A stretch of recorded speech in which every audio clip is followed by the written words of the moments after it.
Good morning, everyone. This is Morgan with Positively Osceola here with the morning segment of Wake Up with Positively Osceola. Happy Tuesday to you guys. It is August 18th. Be sure to say hello whenever you hop on. I'd love to see who we have with us this morning. Be sure to hit the thumbs up button when you do log on, and then also hit the share button as well. That keeps our Facebook community informed of what's going on here in Osceola County. So good morning. Thank you for waking up with us. Hello, Mr. Dale. Good morning. I'm going to come on here and share this to my personal page. Hope you guys are doing the same. Hello, Mark. Good morning. Happy Tuesday to you guys. If you are a first-time viewer, be sure to comment below and tell me where you are viewing from. If you are new, we do the morning news every weekday at 7:30 a.m. and then on Saturday and Sunday at 8 a.m. So be sure to tune in the future. Like I said, be sure to hit the thumbs up button to let us know you're ready to get started. And then also hit the share button as well. It is Tuesday, August 18th. Happy Taco Tuesday to you guys.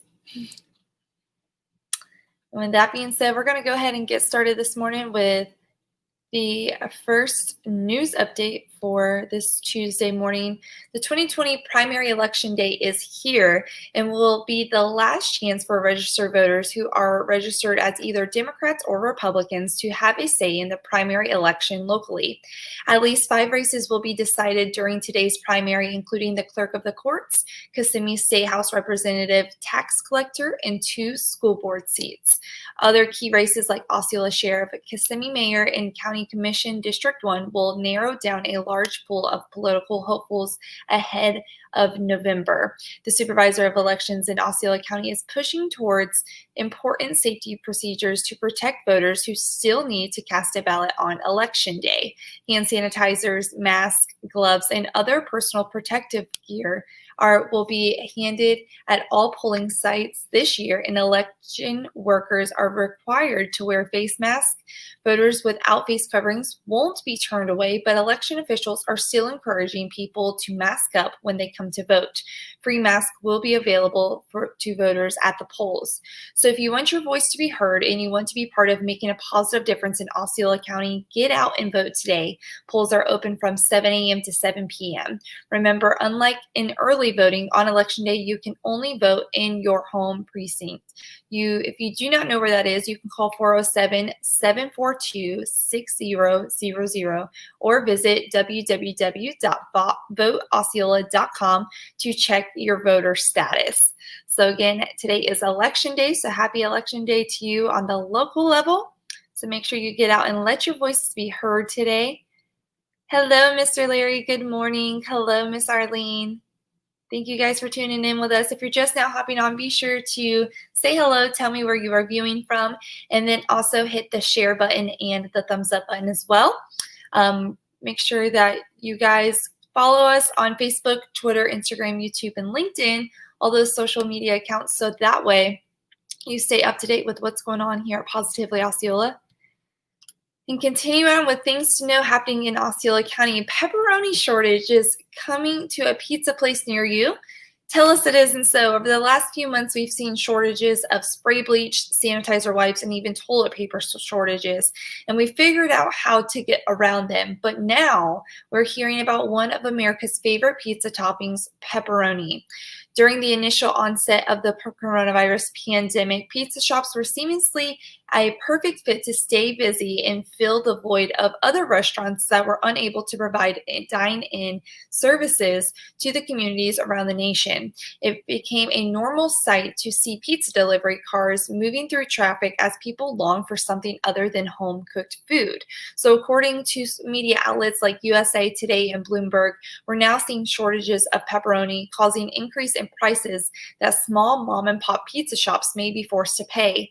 Typically, price increases are passed on to the consumer, but in Osceola County, we have not seen pizza prices increasing as of yet. So if you are a pizza lover, if it's your favorite pizza topping because of your pies, price to jump, you'll either have to part the coin for a little bit or try another pizza topping until prices drop a bit. So if you are a pizza lover, specifically a pepperoni pizza lover, drop that pizza emoji in the comment section. I am a huge pizza lover. I love me some pizza. So very sad to hear that. Hopefully they'll be able to get it all squared away soon. And then moving right along, a 28-year-old man was arrested Sunday and charged with a fatal shooting of a 56-year-old man in Kissimmee in a hotel parking lot, according to Osceola County Sheriffs.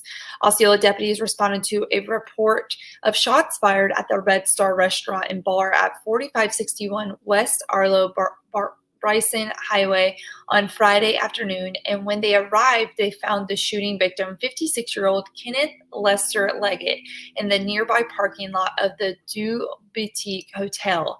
Leggett later died of his shooting injuries. Osceola investigators identified 28-year-old Jace Gibson as a prime suspect in the fatal shooting and obtained a warrant for his arrest. Gibson was arrested Sunday with the assistance of Orange County Sheriff's Office on a second-degree murder charge. He was booked into the Osceola County Jail and held without bond. Authorities said Gibson did not cooperate with investigators, and no other information about the shooting was provided by the Osceola County Sheriff's Office. Anyone with information about the shooting is asked to call Osceola County Sheriff's at 407-348-2222 or Crime Line at 1-800-423-8477. So there's an update on that. Again, if you have any information, contact Osceola County Sheriff's Office to help them in that case. Good morning, guys. If you're just now hopping on, be sure to say hello. Thank you for tuning in to Wake Up with Positively Osceola. It is Tuesday, August 18th. Be sure to tell me where you are viewing from. If you are a first-time viewer, we do the morning news every weekday at 7:30 a.m. So thank you for tuning in this morning. Go ahead and hit the thumbs up button. That lets us know you like what you see here on Positively Osceola, and then also hit the share button as well. And then moving right along this morning, Huntington Learning Center in St. Cloud's next free webinar is this Thursday at 1 p.m. How to navigate a remote or blended school year with tips to help your children succeed with remote learning while you obtain your work and life schedule. For Osceola County school residents, the restart of school begins in 1 week. That means it's almost back to school time. But for many children, the plan for the 2020-2021 school year is remote learning or a hybrid of remote and in-person learning. So how can parents help their children succeed this school year? During this Huntington Online How-To, their education experts will discuss tips of learning at home and getting equipped with the right at-home learning setup. The webinar will cover strategies to help your child be successful with virtual learning, in-person learning, or a blended approach, how to communicate with teachers during this unique school year, creating a schedule and expectations for a daily routine setup that work for your child, helping children achieve school life balance, managing stress, resources to help, and how Huntington Learning Center can help. Let's face it, the students will need to get back into the flow of school again, and it's not going to be easy given all the changes this year. And Huntington Learning Center can help. All you have to do is go to Huntington Learning Center's Facebook page and look for their webinar under events, or go to the link on positivelyosceola.com. So if you're interested in that webinar, again, that is taking place on Thursday at 1 p.m. It is free, so be sure to visit our website or Huntington Learning Center's Facebook page to get more information about that. Thank you guys for tuning in this morning. Be sure to comment when you hop on and tell me where you're viewing from. Continuing on with our morning segment, as many families continue to look for the best learning solutions for their child or children as the new school year is kicking off in Osceola County, the Boys and Girls Club of Central Florida have some exciting news. They have openings for kids to join. Boys and Girls Club of Central Florida is now registering children from ages 6 to 18 for its after-school programs in Osceola, Lake, Seminole, Orange, and Brevard counties. Spaces are available at most of the organization's club locations, and the fee is only $30 for the entire school year. Because of the stay-at-home learning option in public schools, Boys and Girls Clubs have more openings for after-school programming than in the previous years. The clubs have adopted strict protocol to protect club members and staff. All children and staff are temperature checked upon entering the club and must wear face masks while in the club. The child to staff ratio has been reduced to 9-to-1 to allow for 6 foot of social distancing at all times. Hand washing and disinfecting of common areas follow a strict schedule, and deep cleaning takes place daily. So if you're looking for an amazing organization for your child or children to help shape their life path in a very positive way, take a look at the Boys and Girls Club of Central Florida. To contact the Kissimmee Tupperware Brands branch, which is located at 2411 Dyer Boulevard in Kissimmee, all you have to do is call 407-847-2833. So if you're interested in that, be sure to get on that.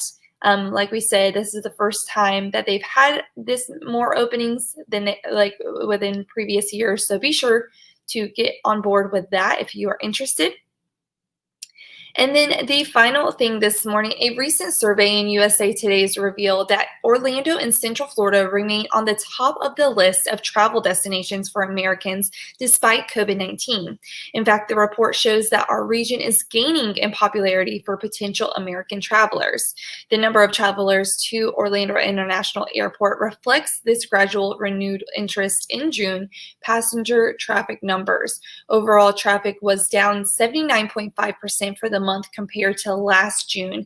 However, it is up 12% from May when traffic was down to 91.5%. So there is some positive news in the way of tourism in our area, which is a very good thing. As we all know, tourism drives so much of Osceola County's economy, and so as tourism improves, so will our local economy, and hopefully so will the finances for many families in our community. So that is very good news to hear. So excited to hear that. And then, as always, we close out our morning segment with a weather update. After a start in the mid-70s today, we will quickly warm up to a high of 93 degrees. Our summer weather trend will continue today with rain moving back into the area around 2 p.m. and possibly lingering past dinner time. That high chance of rain in the early evening could compensate the end of primary election day, so give yourself some extra time if you're planning on casting your vote towards the end of the day. We'll see our weather continue in a very similar fashion over the next 7 to 10 days, so continue to hydrate, use plenty of sunscreen, and give yourself extra time when driving on the roads. There are 2 areas of low pressure in the tropics that we are watching as they continue to move towards the Florida Peninsula. They are no threat to us currently, but we will continue to share updates as they potentially grow and move slowly towards the Caribbean. So there is the update for you guys. Like I said, I have the 7-day forecast up there for you to see, so you can see what to expect within the next 7 days. That is it this morning for our segment of Wake Up with Positively Osceola. Thank you so much for tuning in this morning. Like I said, for more information, you can go to positivelyosceola.com and search any of the topics we covered, plus more. You can find a lot on our website. So if you have not visited our website, be sure to do that. Again, it's positivelyosceola.com. And also be sure to follow us on Facebook, Twitter, Instagram, YouTube, and LinkedIn, so that way you have it right at your fingertips and can get all of the updates as soon as we post it on social media, so that way you're informed of what's going on in and around Osceola County. So thank you so much for tuning in with me this Tuesday. Like I said, I'll be back on here tomorrow morning at 7:30. Hope you join me. Have a wonderful day, and I will catch you tomorrow morning. This is Morgan with Positively Osceola, and we're making a positive difference in and around Osceola County. Bye, guys.